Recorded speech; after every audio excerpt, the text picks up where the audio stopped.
नाज़रीन, पनो आकिल मां ॿ ॾींहं अॻु पुरस्कार नमूने गुम थी वियल नौजवान जमील अहमद रिंद जे वारसनि सख़्त एहतजाज कयो आहे। उन हवाले सां पेश आहे एहसान भट्टी जी ही रिपोर्ट। जी नाज़रीन, पनो आकिल मां 2 ॾींहं अॻु पुरस्कार नमूने नौजवान गुम थी विया आहिनि। जे हवाले सां वारसनि पारां पनो आकिल प्रेस क्लब आॾो एहतजाजी मुज़ाहिरो कयो वियो आहे।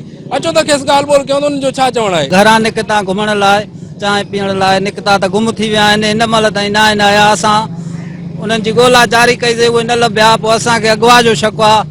असां उन्हनि जे लाइ माना मुतालबो था कयूं SSP सखर इरफान समूह खां त असांखे उहे आज़ादु कराए ॾिना वञनि। हे साईं, कल्ह राति चांहि पीअण जे लाइ 10 बजे घरों निकिरी आयो आहे। हिन महिल ताईं ज़ाहिर न थियो आहे। असांजो मुतालबो आहे SP साहिब खे त असांखे छोकिरो वापसि मिले। असांजो भाउ आहे जमील अहमद विरंतो, राति जो 10-11 बजे घरों निकिरी वियो चांहि पीअण जे करे।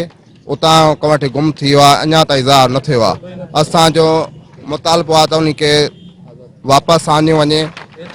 SP साहिब गुज़ारिश आहे त असांजो भाउ लही ॾिनो वञे। होटल ते चांहि पीअण, उन खां पोइ वरी वेठे हेॾे वियो अॻियां अलाए काॾे बि ख़बर न आहे। पोइ उतां वरी गुमशुदा क्रिकेट जे हिसाब सां वियो या कीअं बि मोटियो न आहे। हिन महिल ताईं का ख़बर न आहे। न फ़ोन जी न ॻाल्हि, मोबाइल बंदि आहे।